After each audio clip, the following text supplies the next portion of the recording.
Well, hello everyone, and welcome again to Painless Universal Conversation with myself and Welsh. Today's conversation is focused on creating a sustainable business. What does it take? Why is it so demanding that so many people do not want to go ahead and buy it? What is fast fashion? We found ourselves in the fast fashion pain, not realizing the damage and pain this is causing the environment, also costing our own health.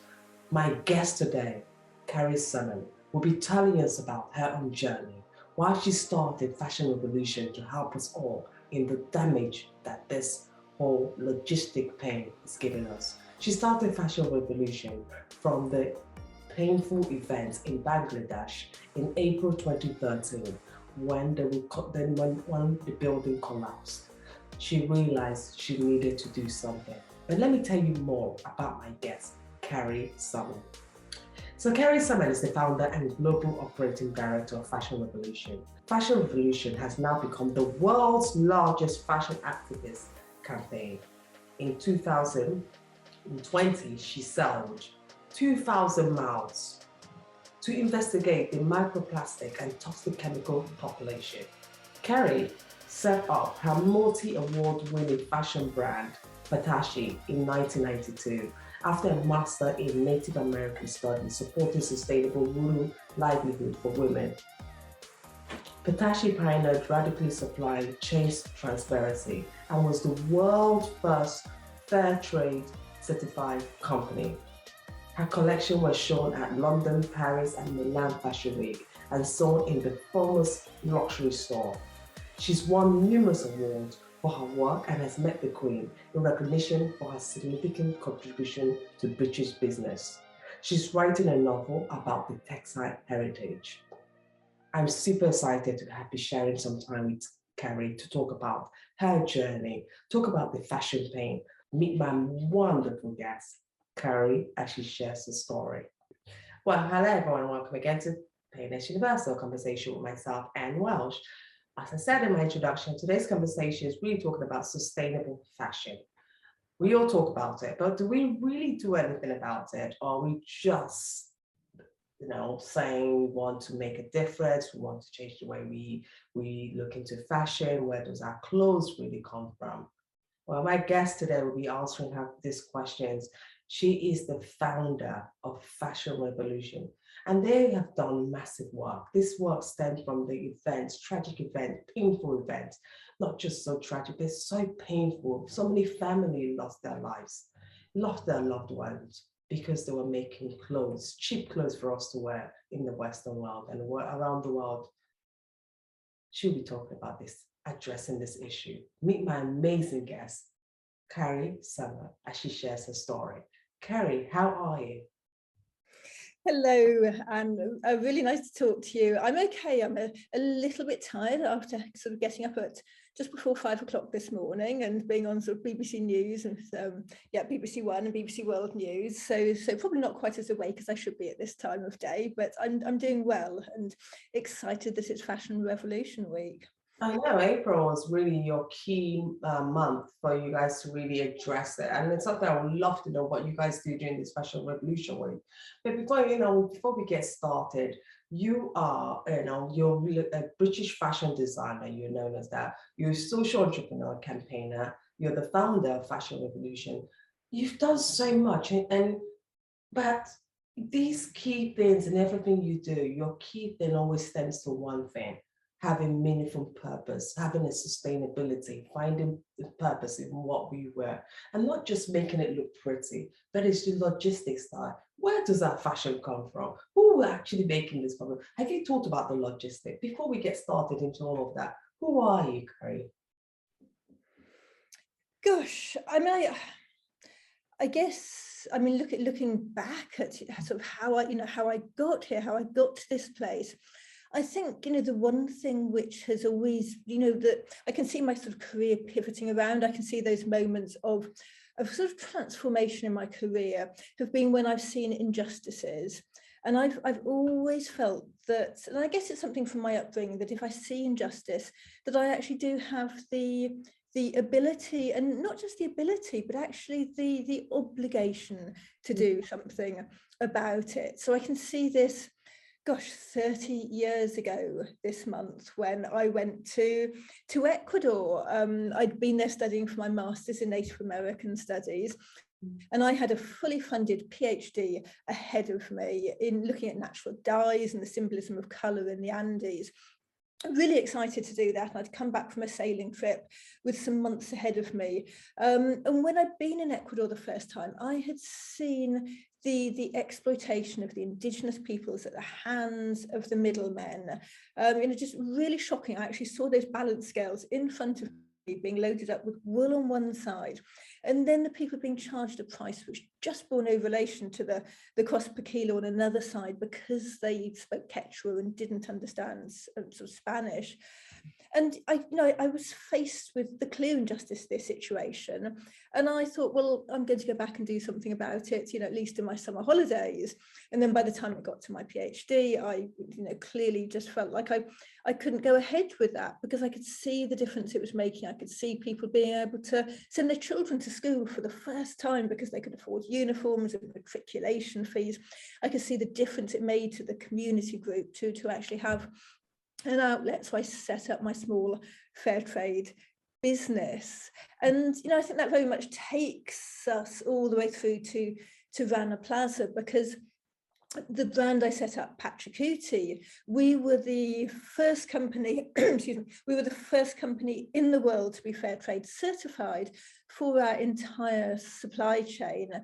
And we also carried out really unprecedented work in terms of traceability. So we traced our Panama hats back to the GPS coordinates of each weaver's house high up in the Andes, not even accessible by roads for more than half of them, and back to the GPS coordinates of the parcels of land on which the straw grows on the coast of Ecuador. And so I knew about the importance of traceability and transparency to really bring about that change that we needed to see. And so when I saw the activists having to search through the rubble, pulling through, looking for labels to try to prove which brands were producing in the Rana Plaza factory complex, it was just so clear to me, not just the injustice of the situation, that real disparity of power, but also that lack of transparency and traceability was costing lives. And I had the idea for Fashion Revolution in the bath 2 days later, almost a fully formed idea, the name Fashion Revolution, the idea of doing something on the anniversary. And it seemed like a good enough idea to get out of the bath and do something about it, because I know that, if you see injustice, you can and you should act on it. So that's what I did. Unbelievable. I mean, especially with the part that you had this revolution in the bath, you like, I better do something about it. I just can't let this go ahead. I need to go ahead and make something, make a change, and something which you've been doing for now 5 years. When you look at your background, because there's always something that leads us to fashion. A lot of people want to do this fashion thing. They want to talk about sustainability, but they don't do it because they don't have a passion for fashion. When you look at your background, what led you? You're a designer. What was that? What was in your background that led you on this path? Gosh, I think it was all very accidental. I'd never intended to work in fashion. I loved textiles. I studied Andean textiles and natural dyes. And I think it was the textiles that was my passion, much more than fashion. And growing up, we didn't have much money at all. Most of my clothes were handmade. I think my mother thought she was Issey Miyake because my skirts were all just like hundreds of pleats, when all of my friends were wearing pencil skirts with little slits up the back. So lots of handmade clothes. And I discovered vintage and secondhand early on. So my Saturdays were spent sort of rifling through our local jumble sales in Devon and coming up with, absolute bargains, which I really wish I kept today, like, a Chanel suit I can't believe I gave away.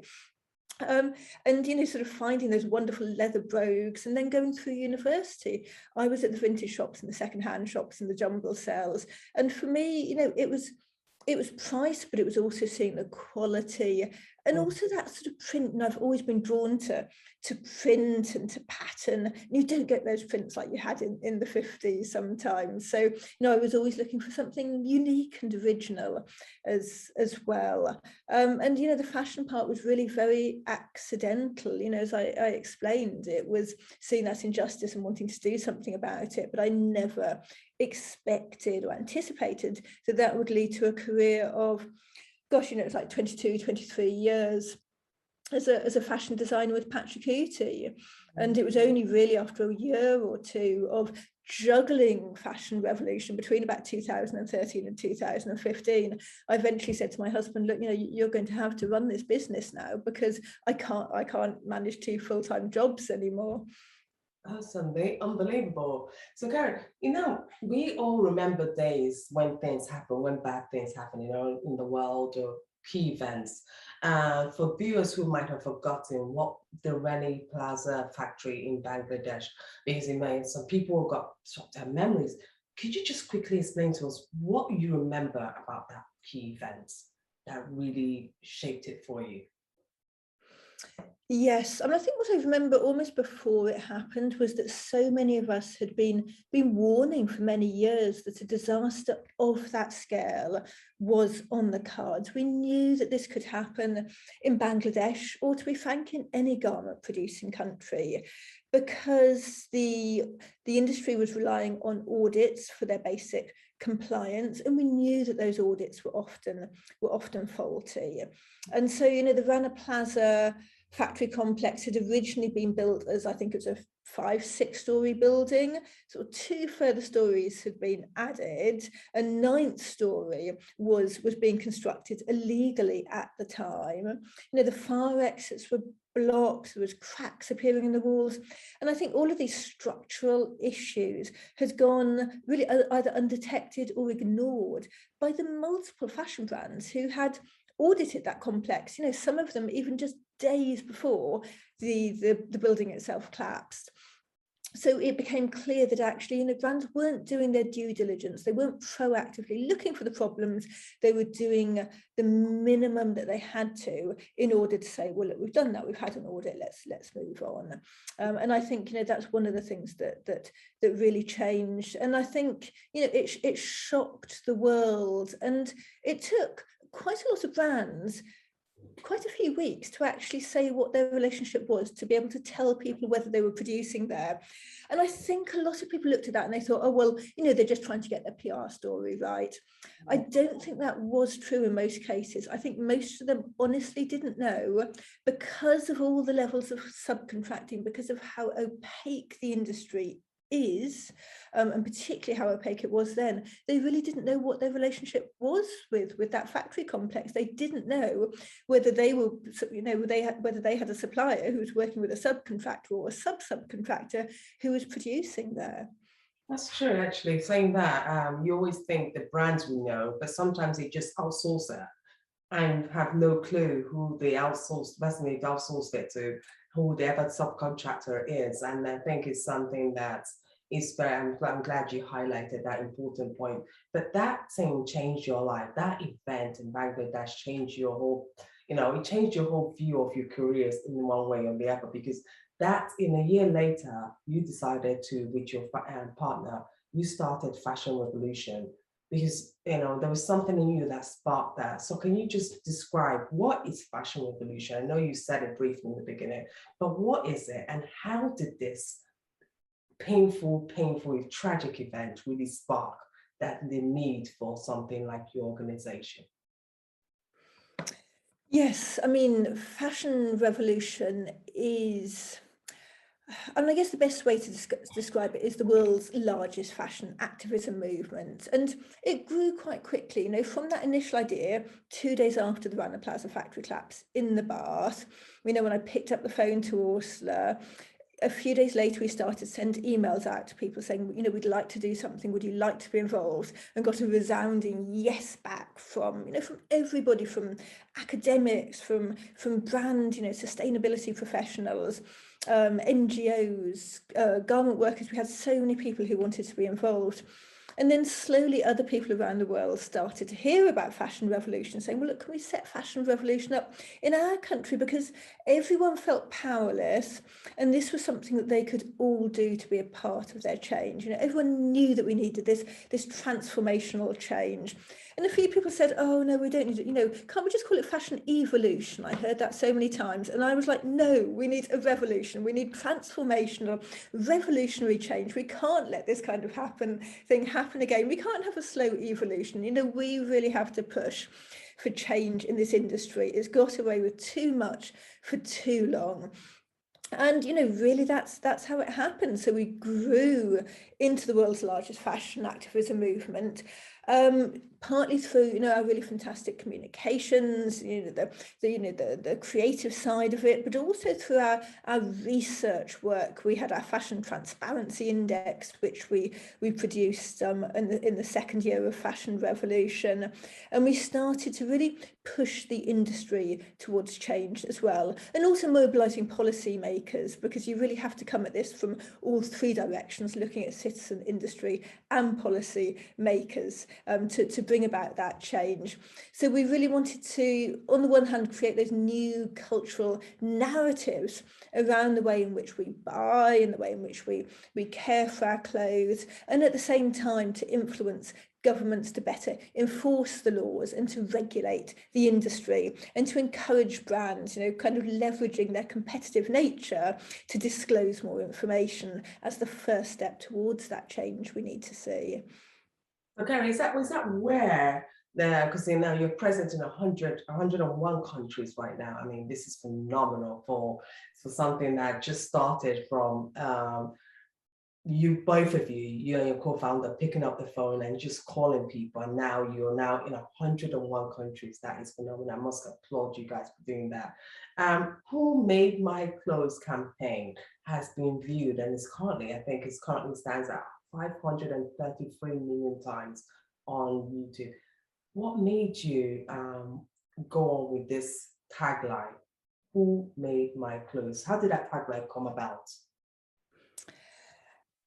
I think it goes back to transparency. So in that first year of Fashion Revolution, we very much addressed those social issues, because those were the ones where we knew that we had to see the change most urgently, because people's lives were dependent on it. We knew that without greater transparency, a disaster of that kind could very easily occur again.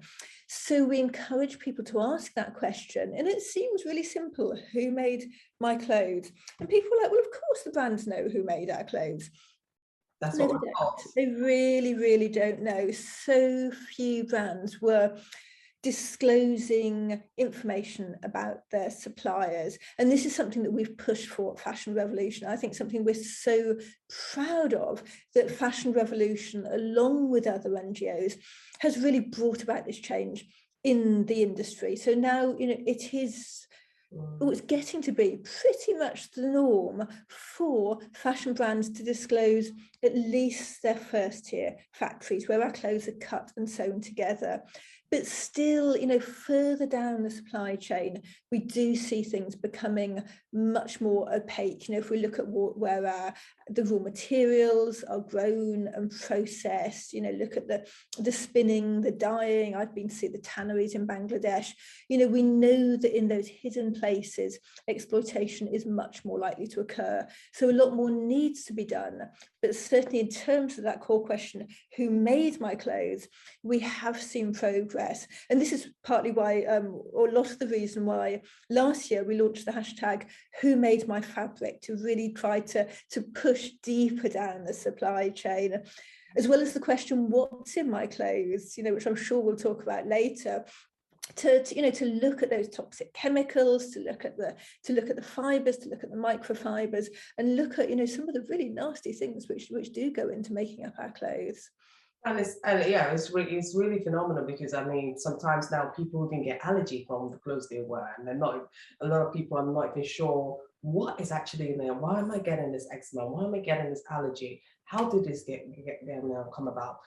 When you look at your company, because I'll call it a company, because this movement has really grown, and it's no longer just a movement, an activist movement, you guys are actually making changes by doing the index, by getting people, making people more accountable. How are you helping people who have lived through that pain of the Bangladesh incident? How are you helping them now to rediscover, to understand that people do care about their environment, people do care, because other people who are close by might be thinking, oh, this is happening, and people, there's other factories going on, this might be actually be happening. How are you helping those other people who are trapped in similar circumstances understand that this painful event did happen to you, but people do care? People like yourself do care. What are you guys doing to help them overcome this pain?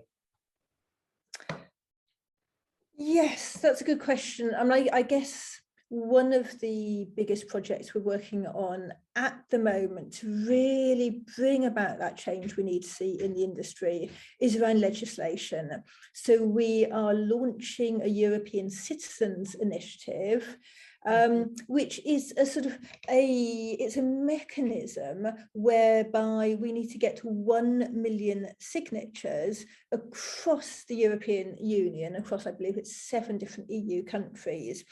And this will mean that the European Union has to debate the issue of living wages for garment workers. And we really hope that this is something which would then come into European Union legislation, so that brands and retailers who are selling anywhere in the European Union would have to carry out due diligence on living wages in their supply chain.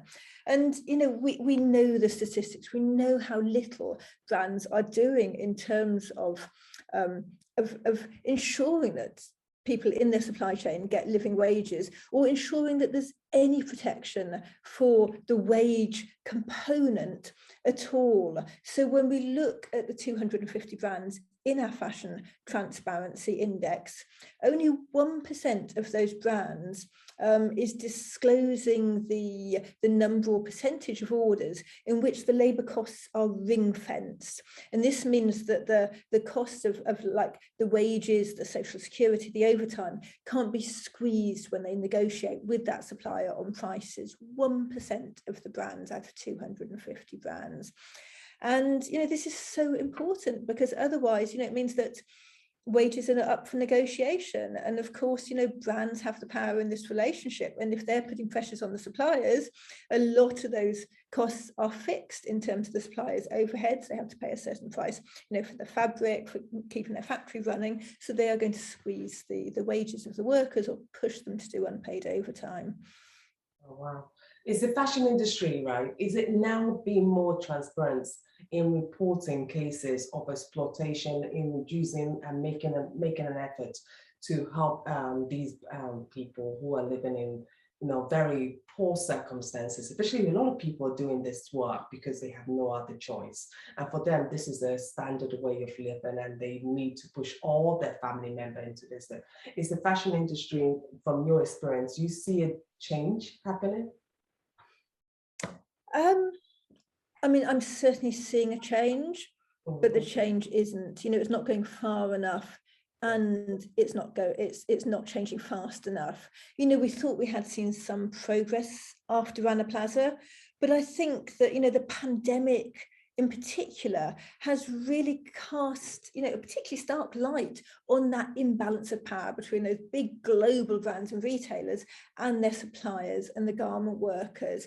I mean, we've seen in the last 2 years that executive pay has really increased to unprecedented levels. Some fashion brands have done incredibly well out of the pandemic, and at the same time they cancelled orders which were worth billions. You know, they left suppliers out of pocket, and millions of textiles and garment workers went unpaid. They were without jobs, they went hungry. I mean, there's an estimated 4 million garment workers in Bangladesh, and around 1 million of them were calculated to either have lost their jobs or to have been put on furlough, often without the wages to which they were legally entitled.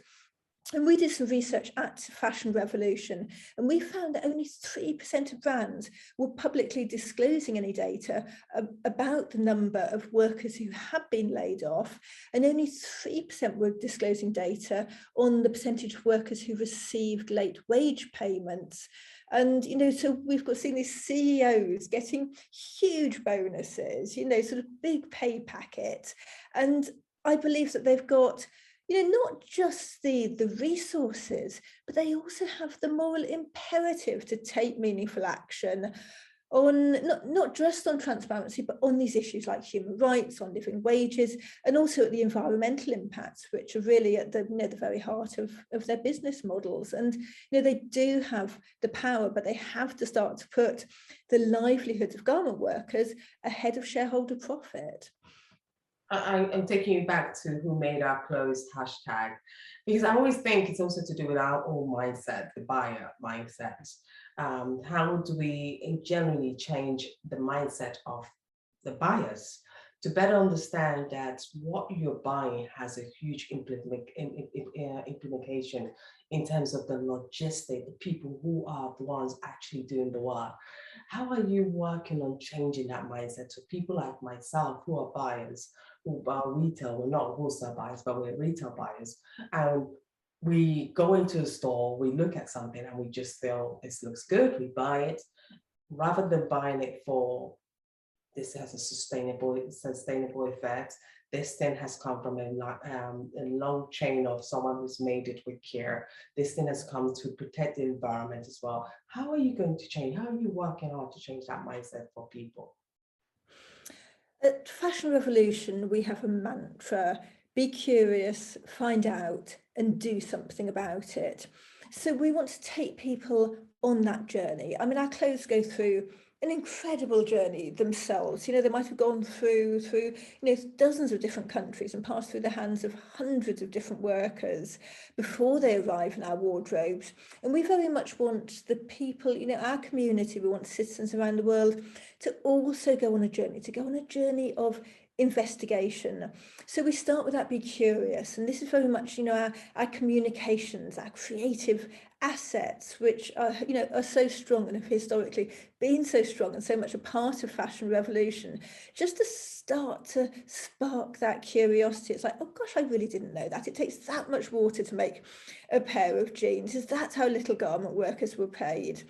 And then we want them to start to do something about it. So that's why we have some of those really easy tools on our website. We have an email a brand tool or an email a policymaker tool. So with email a brand, people can just put in the name of a brand and it will automatically send an email to that brand to ask them what they're doing about living wages for garment workers, for instance.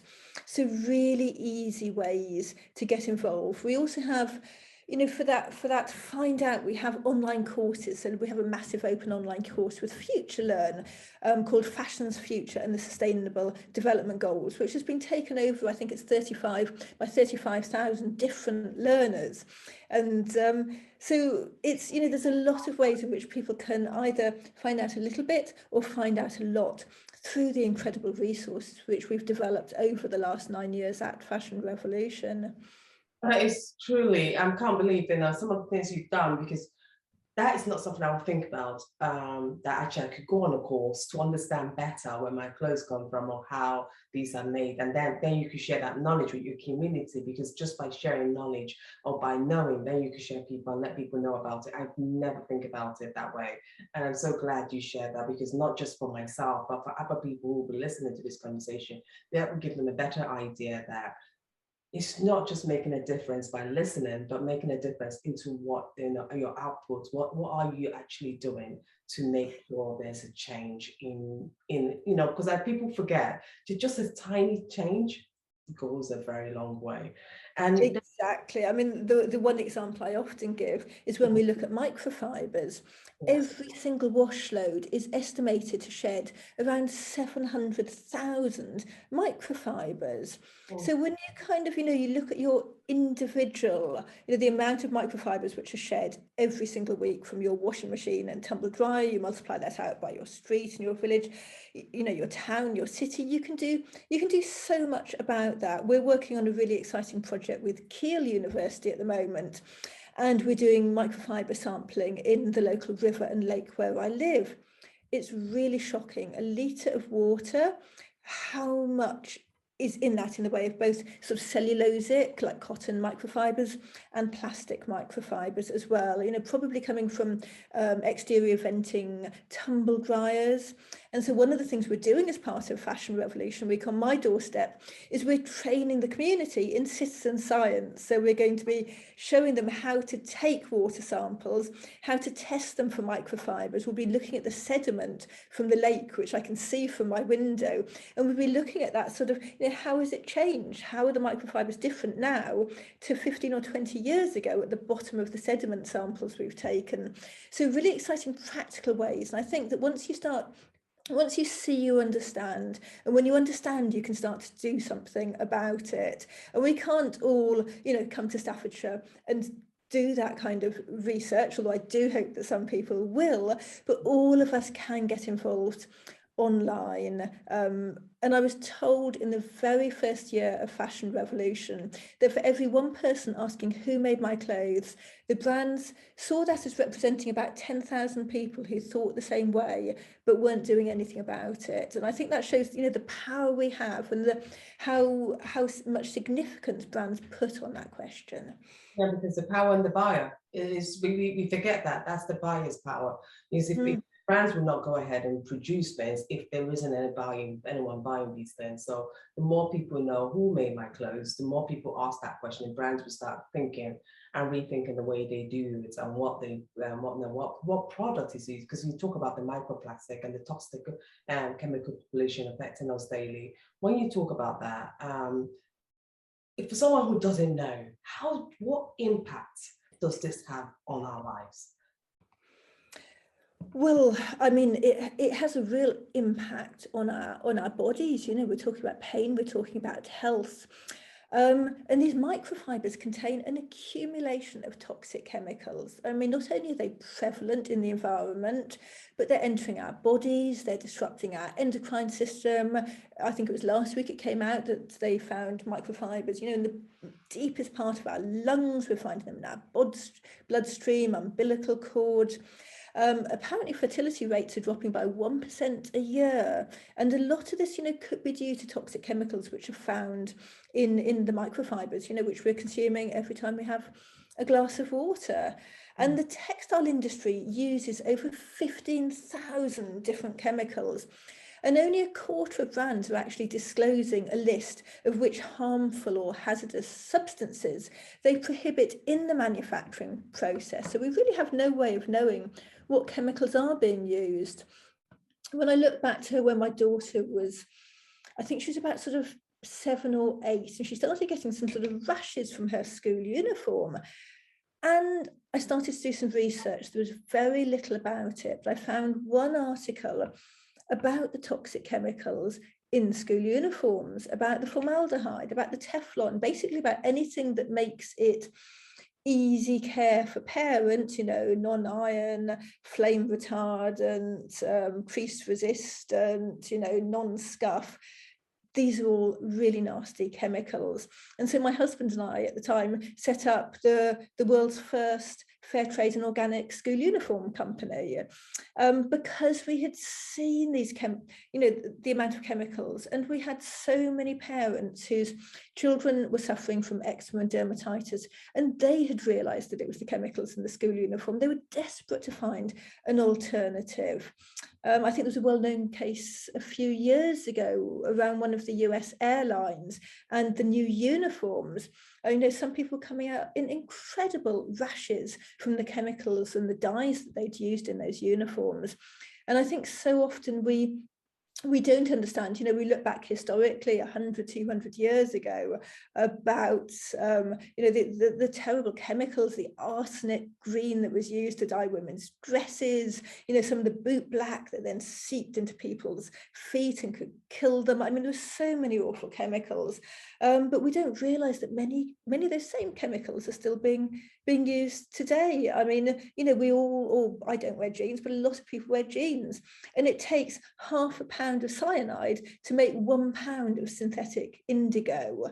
I mean, the chemical use is really shocking, and so many people don't think about it. They just assume that our clothes are inert and that they are safe, that all of those chemicals have somehow been processed out. And this really isn't the case. So we obviously need a real radical shift in our relationship with our clothes, and we need to push brands to disclose more information so we know, what these chemicals are doing to our ecosystems and to our bodies. And when you talk about the Western world, that's easier for them to understand what you're trying, what message you're trying to convey. But when you go to places like Africa or Bangladesh, Asia, how do you convey these messages to them? Because for them, they probably just think, we're not a victim, we're not affected by this. Because I see your fashion revolution is in 101 countries. So that means you must be in some part of these hard to reach countries. How are you conveying the messages there? Yes, I mean, I think this is why we work with our country coordinators and country teams, because they will know how best to communicate within their own country. I mean, really, every country does have a disparity of people who can afford to buy and people who can't afford to buy. So there will be consumers as well as producers in many of these manufacturing countries. And, they will be concerned. I've been to visit the tanneries in Bangladesh, and I've seen the effluent flowing straight out into the river, which is home to a red listed species of river dolphin. People in Bangladesh are going to be concerned about this because this is an endangered dolphin, and it's part of their sort of ecological heritage. They don't want this to disappear, and they can see this happening. If I can see it in front of my eyes, they can see it happening in front of their eyes as well. So I think we need to give people the credit for in those countries for they all see the need, they want to change. It's not just that they are the victims and we are the people who have caused it. I think we are there's victims in every country. We know that in England, we look at the people in Leicester who have suffered the abuses, the exploitation at the hands of some of these brands. We've seen this come to the fore in the last few years. We know the situation in cities like LA in the United States. So this is happening all around the world, and people are causing the problem around the world, and people are suffering all around the world, and the environment is suffering all around the world.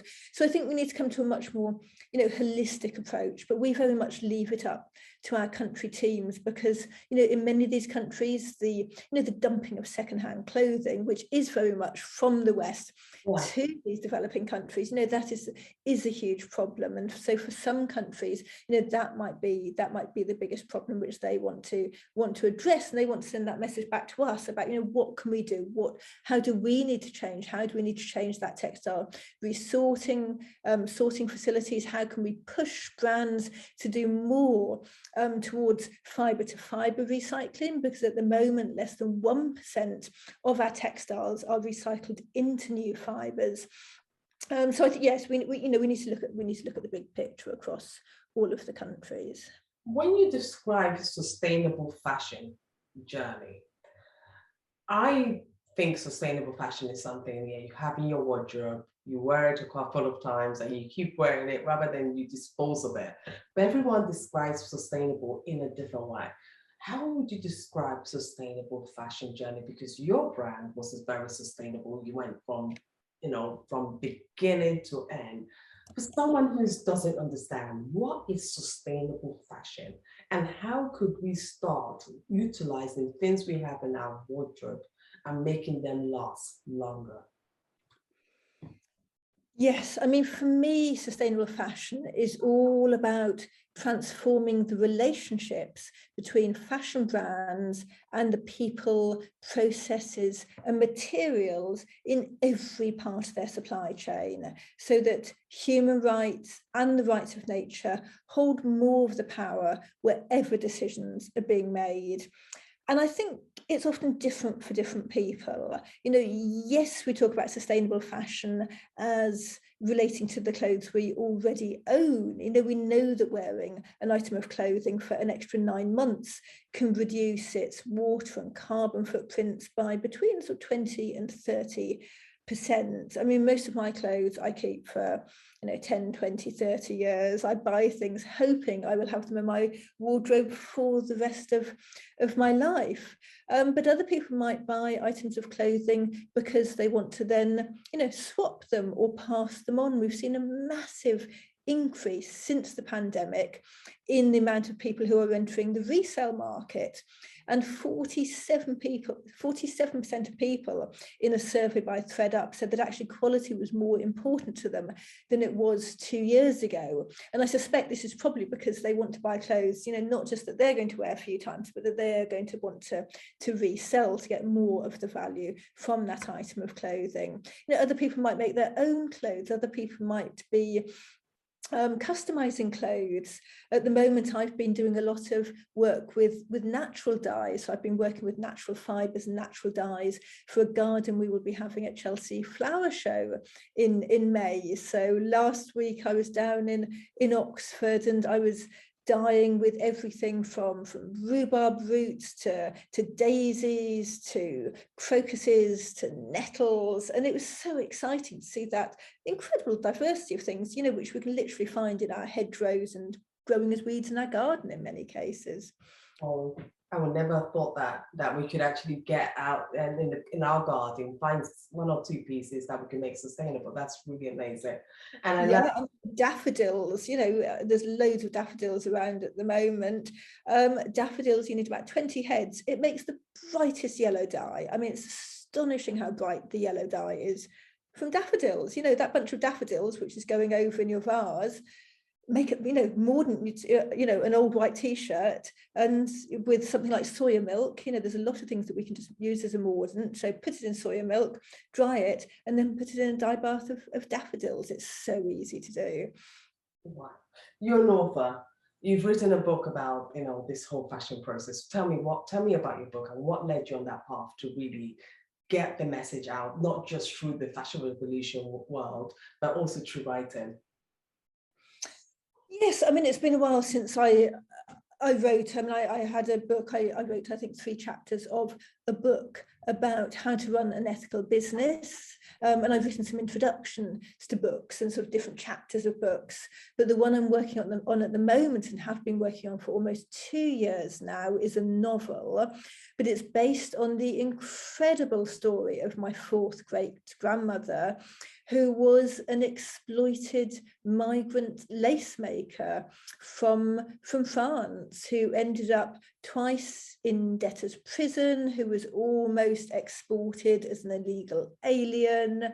I mean, it's the most fascinating story, but it shows me how little has changed for garment workers in the last 200 years. Really, I look through her life and the many issues that she faced throughout her life. She couldn't make a living as a garment worker. And I think it shows me that, really poverty and textiles have always been bound up together. And if we look back historically, there's a myriad of textile connotations in the words we use when we talk about fleece, strapped, coming apart at the seams, hanging by a thread.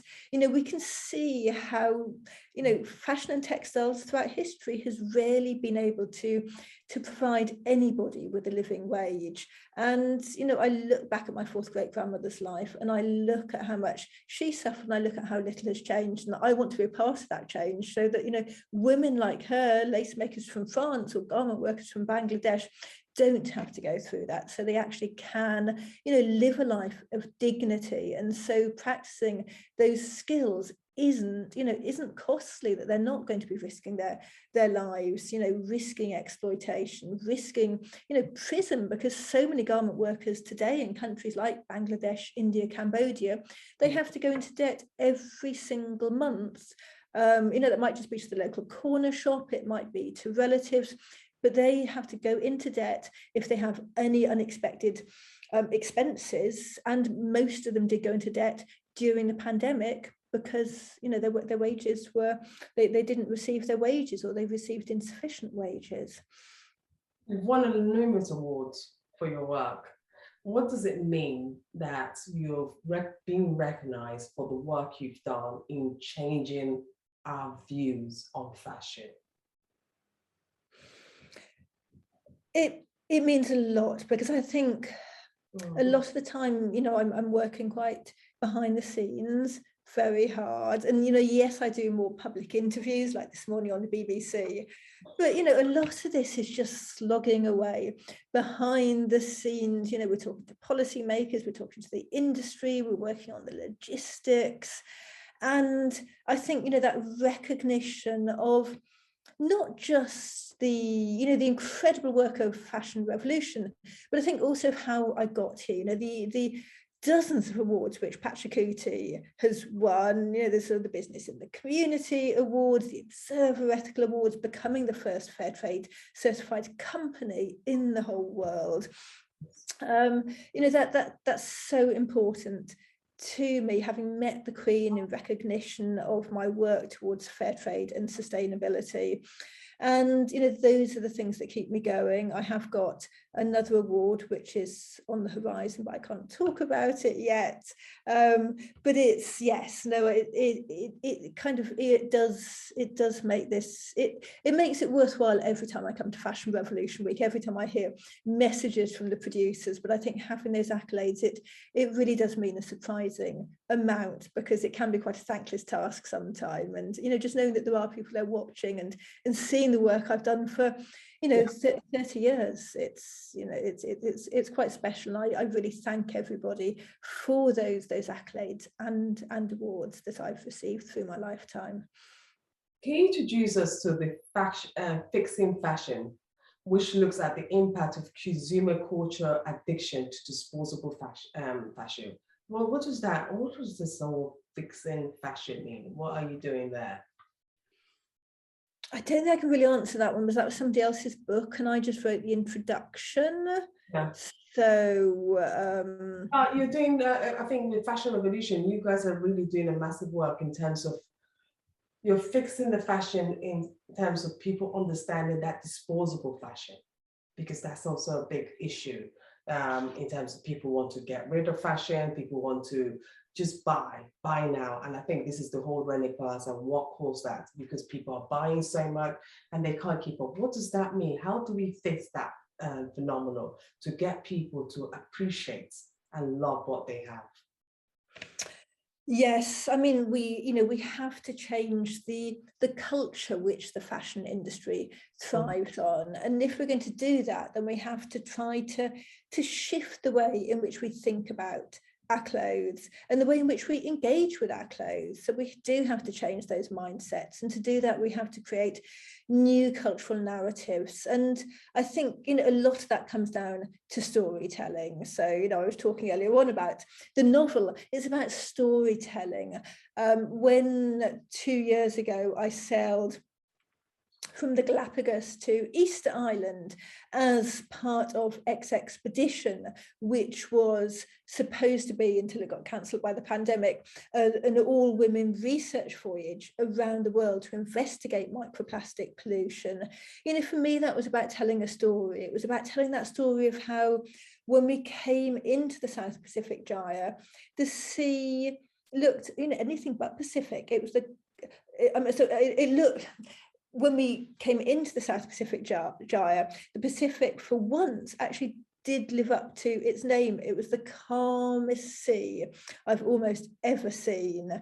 And it was blue, it was still, it looked clear. And we were dropping the manta trawl, we were dropping the Niskin bottle to collect water from the core, the water column. And every time we brought this water up and we passed it through our sieves, we were counting out 20, 25, 30, 35 different microplastics, fibers, meshes, different filaments that curled inside our sample bottles.